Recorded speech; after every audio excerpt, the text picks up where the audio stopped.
Whew. So you might have gotten this email from service@paypal.com. Very official. And it says your shipping details for the MacBook M4 that you bought has successfully been modified, and it's an address change. It's about adding a new address. So you might panic at this point and think your account's been hacked, and maybe somebody's using your PayPal account, your money, to buy themselves a brand new MacBook. And you might be like, oh my God, I want to cancel this. I don't want to get hacked. So you follow this instruction. If you did not request this change, please reach out to PayPal support at this number. And you give them a call hoping to restore your account so that you don't get hacked, but this is actually the number that is going to hack you. But we've all seen fake scam emails. This is nothing new. What's new here is that it comes directly from service@paypal.com. How is this possible? Has PayPal been hacked? What wizardry is this? Well, it turns out there is a loophole in the PayPal system. So when you add a new address, which you can for a gift email, so it's for sending people gifts, what the scammers have done is they have entered your address as a gift recipient because they want to send you this amazing gift of a scam. And if you look closely at the form, you can see it doesn't make sense. It says, here's a confirmation about the address being added. Here are the details. Name, billing team. Wait, that's not my name. Address updated, and this is the address. The line to call their number is actually entered as part of the address. That's how they can put this text in there. It's very clever and very sneaky because you may not notice this immediately unless you're paying close attention to the format of the email, that this is actually in the address section and not an actual part of the email itself. And of course, because PayPal allows you to enter any text in the address section, you can put a number in there. Nothing's stopping you from writing a line and adding a number in there. This is one of the most ingenious scams I have seen of late, and I have a lot of sympathy for people who fall for this. I do have to mention though, when you call this number, apparently they try to install malware on your computer. So this is the file that they try to get you to download. It's basically a remote access tool, a Screen Connect kind of application, and then it devolves into a tech support scam. To be honest, a bit of a letdown. Considering how ingenious the email is, I would have expected more. It's like the people who hacked the Twitter account of world leaders and then decided to promote a double your Bitcoin scam. It's funny how much of a gap there is sometimes between different parts of the scam. Now, on one hand, something like this, even I could fall for on the right day at the right time, but I'm never going to fall for a tech support scam, obviously.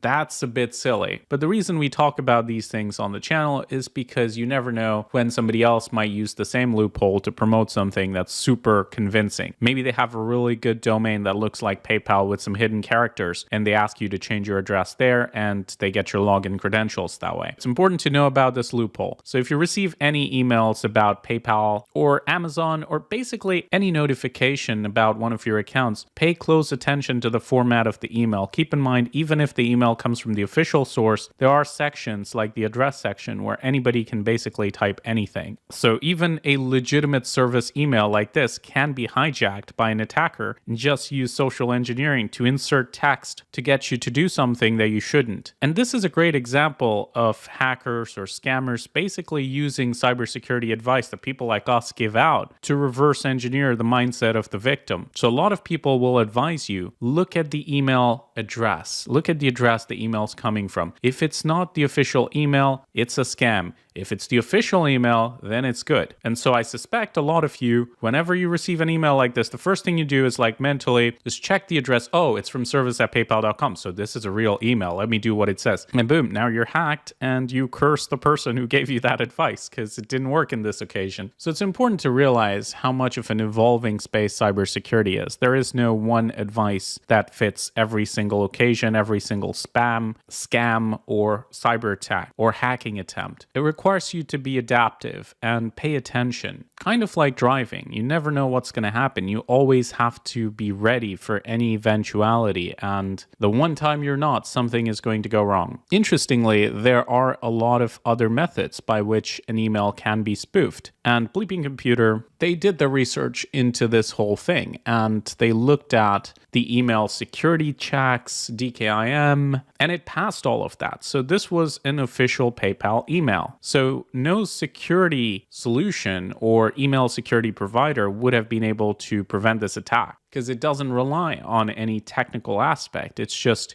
using the address field in the PayPal email about updating an address to send you a scam. Now, if you actually did call the scammer, they would direct you to one of these websites. This is what it looks like. They have been taken down now, but I'm sure there are others on the way. And if you call them now, they'll probably give you a new one. But this is where the illusion breaks down a bit, because you've gone from adding the wrong address to trying to download a support client.exe on your computer, and not to mention probably the classic "I'm Ramesh from Microsoft" that you're probably going to get when you call that number. Which is why I say sometimes the ingenuity of your classic tech support scammer can be shocking. Maybe if these people went and got real jobs, they could actually contribute to society rather than use their ingenuity to create a really convincing scam email. Now, it's important to note that when they do download programs like this or remote access tools on your computer, tech support scammers these days don't simply use it to convince you your computer is hacked and pay them money. They can also use it to steal money from your bank accounts, deploy malware, use an info stealer, because data, believe it or not, is quite valuable, especially if you can collect a lot of it. So 2025, getting your accounts hacked is definitely the biggest threat if you're an average consumer using your computer. The main interest cyber criminals have in you is to get access to your accounts, because best case, they hit a crypto wallet and then it's a jackpot. Worst case, they collect a bunch of these, sell it on the dark web, and they still make a lot. It's also worth noting that even though this scam does not begin on your computer, it does end in malware execution, which is why, again, protecting yourself from malware execution is still an important thing, even though we're definitely not in the Windows XP days where you have to download 3 different antivirus programs to check all the time if you've got a Trojan on your computer that's going to start downloading thousands of different malware to mess it all up. But info stealer malware is still hard to detect. Data exfiltration is the thing. So it does help to protect your computer. Now, let me know your thoughts on this email in the comments below. How convincing would you rate it out of 10? I'd give it a solid 8. I think this is a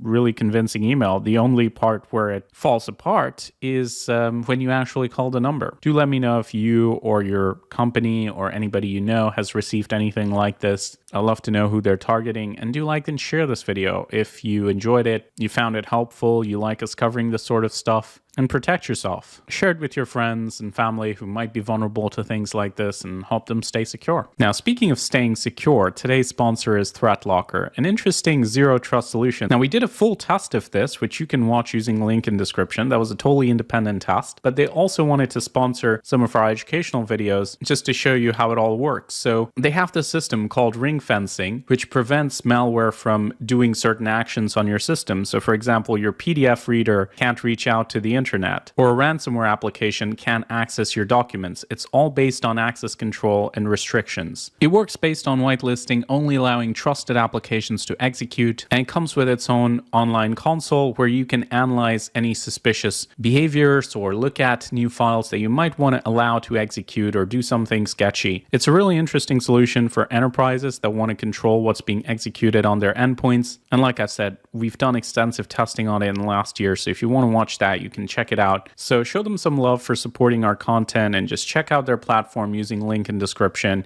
You can get a trial and see how it works yourself. It's a different approach to your standard EDR or antivirus. But either way, thank you all so much for watching. This is Leo, and as always, stay informed, stay secure.